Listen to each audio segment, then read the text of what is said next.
ജമ്മു കശ്മീർ ദോഡയിൽ സൈനിക വാഹനം കൊക്കയിലേക്ക് മറിഞ്ഞ് 10 സൈനികർക്ക് വീരമൃത്യു. നിരവധി സൈനികർക്ക് പരുക്ക്. മേഖലയിൽ രക്ഷാപ്രവർത്തനം തുടരുകയാണ്. ആർ അച്യുതൻ ചേരുന്നു ഡൽഹിയിൽ നിന്ന് വിവരങ്ങളുമായി. അച്യുതൻ, ഇത് എപ്പോഴാണ്, എങ്ങനെയാണ് സംഭവിച്ചത്? കൂടുതൽ വിവരങ്ങൾ.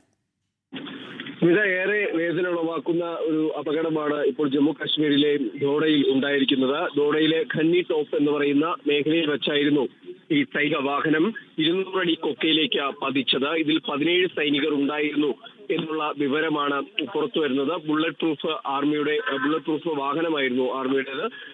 ഇതിൽ ഇപ്പോൾ 10 സൈനികർ വീരമൃത്യു വരിച്ചു എന്നുള്ളതാണ്. പക്ഷേ ഈ അപകടത്തിന്റെ കാരണം എന്താണെന്നുള്ളത് വ്യക്തമല്ല. നിയന്ത്രണം വിട്ടായിരുന്നു ഈ സൈനിക വാഹനം 200 അടി കൊക്കയിലേക്ക് പതിച്ചത്. ഈ അപകടം നടന്ന തൊട്ടടുത്ത നിമിഷം തന്നെ സൈന്യവും പോലീസും സ്ഥലത്തെത്തി രക്ഷാപ്രവർത്തനങ്ങൾ ആരംഭിച്ചു. പരിക്കേറ്റ സൈനികരെ അടുത്തുള്ള ആശുപത്രികളിലേക്ക് അതിവേഗത്തിൽ മാറ്റുകയും ചെയ്തു. എന്തായാലും ഈ അപകടത്തിൽ 17 സൈനികർക്ക് ജീവൻ നഷ്ടമായിരിക്കുകയാണ്. സ്മിത, 17 സൈനികർക്ക് വീരമൃത്യു.